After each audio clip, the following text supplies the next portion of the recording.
एक बार की बात है, एक प्यारी सी बच्ची का जन्म हुआ जिसके बाल जादुई और सुनहरे थे। उसका नाम था रापुंज़ल। उसके बाल इतने लंबे और मजबूत थे कि वे सूरज की तरह चमकते थे।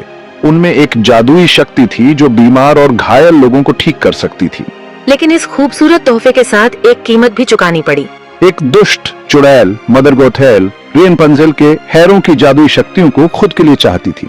मदर गोथेल ने बच्ची रेनपंज़ल को उसके माता पिता से चुरा लिया और उसे एक गुप्त जगह पर छिपा दिया, एक ऊंचा टावर जो जंगल के बीचों बीच छिपा हुआ था। मदर गोथेल ने रेनपंज़ल को अपनी बेटी की तरह पाला, उसके असली परिवार के बारे में सच्चाई छुपाकर। रेनपंज़ल की दुनिया एक टावर थी जो ऊंचा और विशाल था। यह एक खुली जगह के बीच में खड़ा था जो घने जंगल से घिरा हुआ था। इसकी पत्थर की दीवारें ठंडी और धूसर थीं, जो सूरज की गर्मी के बिल्कुल विपरीत थीं। टावर में कोई दरवाजा नहीं था, जमीन से बहुत ऊपर सिर्फ एक खिड़की थी। इसी खिड़की से रेनपंज़ल दुनिया को देखा करती थी। उसका दिल एक ऐसे जीवन की चाहत से भरा हुआ था जिसे उसने कभी जाना ही नहीं था। हर दिन वह पक्षियों को आसमान में उड़ते हुए देखती, उनके गाने हवा में गूंजते रहते।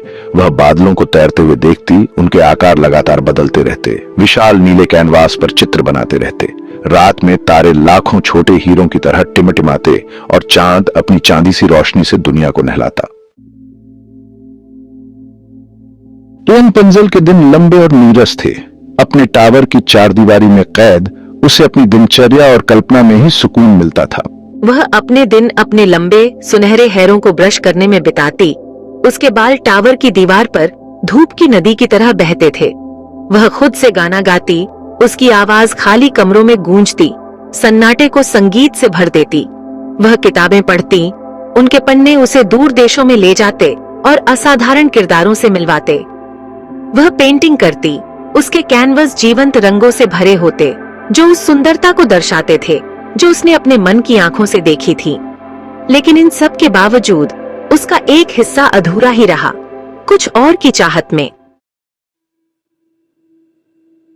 अपनी दिनचर्या में मिले आराम के बावजूद रेनपंज़ल अपने दिल की चाहत को नजरअंदाज नहीं कर सकी। उसके टावर के बाहर की दुनिया, वह दुनिया जिसे उसने अपनी खिड़की से देखा था, उसे अपनी ओर बुला रही थी। वह अपने पैरों के नीचे घास महसूस करना चाहती थी, फूलों की खुशबू सूखना चाहती थी, अपनी सारी इंद्रियों से दुनिया का अनुभव करना चाहती थी। वह नए लोगों से मिलने, उनकी कहानियां सुनने और अपनी कहानी साझा करने का सपना देखती थी। वह रोमांच, आजादी, अपने टावर की चारदीवारी से परे एक जिंदगी की चाहत रखती थी। यह चाहत हर गुजरते दिन के साथ और मजबूत होती गई, एक ऐसी उम्मीद से भर गई जिसे वह पूरी तरह से बुझा नहीं सकी।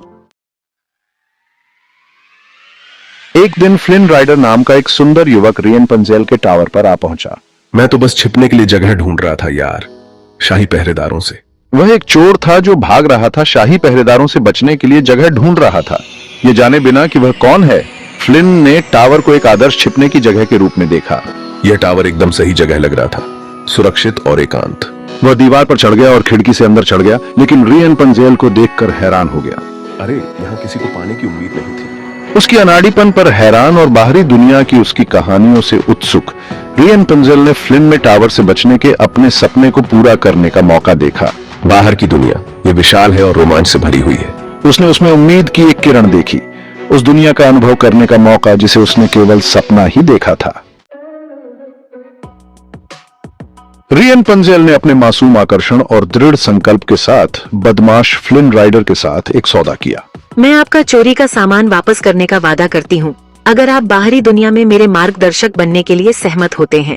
फ्लिन रेनपंज़ल की भावना और उसके जादुई हैरों के आकर्षण से मोहित होकर अनिच्छा से मान गया।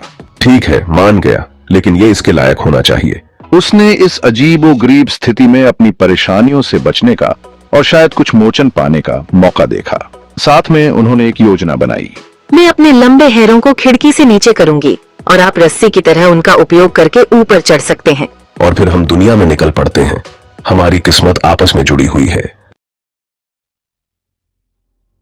उत्साह और घबराहट के मिश्रण के साथ रेनपंज़ल ने अपने लंबे सुनहरे हैरों को खिड़की से नीचे कर दिया।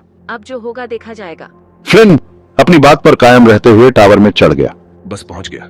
पहली बार अपने टावर की चारदीवारी छोड़कर रेनपंज़ल ने ताजी हवा में गहरी सांस ली, अपने पैरों के नीचे घास को महसूस किया। दुनिया ये कितनी जीवंत है, कितनी जीवंत है। उसने मदर गोथेल को धोखा देने और उसके चंगुल से बचने के लिए अपनी तेज बुद्धि और आकर्षण का इस्तेमाल किया। माफ करना मदर गोथेल, लेकिन मुझे अपने सपनों का पीछा करना होगा।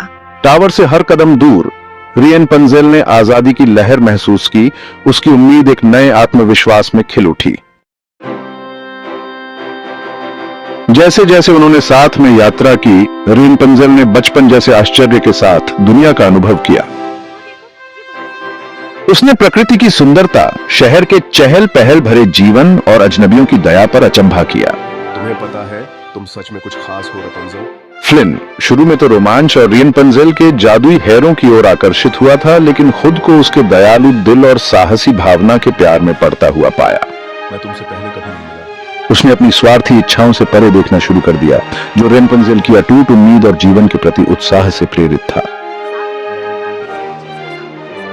अपनी यात्रा के दौरान उन्हें खतरे और विपरीत परिस्थितियों का सामना करना पड़ा, लेकिन हर चुनौती के साथ उनका बंधन मजबूत होता गया। हम एक अच्छी टीम बनाते हैं, है ना? उन्होंने एक दूसरे पर निर्भर रहना सीखा। उनके मतभेद उनकी ताकत बन गए। एक रोमांचक चरमोत्कर्ष में रियन पंजेल के जादुई हेरों ने कहानी की मुख्य बाधा को दूर करने में महत्वपूर्ण भूमिका निभाई। यह हमारा मौका है। इसने मदर गोथेल को हरा दिया, रियन पंजेल को हमेशा के लिए उसके चंगुल से मुक्त कर दिया। अब तुम आजाद हो रहे हो। अपने असली माता पिता राजा और रानी के साथ फिर से मिलकर रियन पंजेल को अपनी असली पहचान और विरासत का पता चला। मुझे विश्वास नहीं हो रहा है, मैं घर पर हूँ। उसने महसूस किया कि उसके जादुई बाल उसके व्यक्तित्व का सिर्फ एक हिस्सा थे और उसकी असली ताकत उसके दयालु दिल और साहसी भावना में थी। मेरे बाल मुझे परिभाषित नहीं करते हैं, मेरा दिल करता है। रियन पंजेल की कहानी उम्मीद, बहादुरी और अपने सपनों का पालन करने के महत्व की ताकत का प्रमाण है। और यह हमें याद दिलाता है कि सबसे अंधेरे समय में भी उम्मीद की एक किरण एक उज्जवल भविष्य की ओर ले जा सकती है। वास्तव में सभी के लिए एक उज्जवल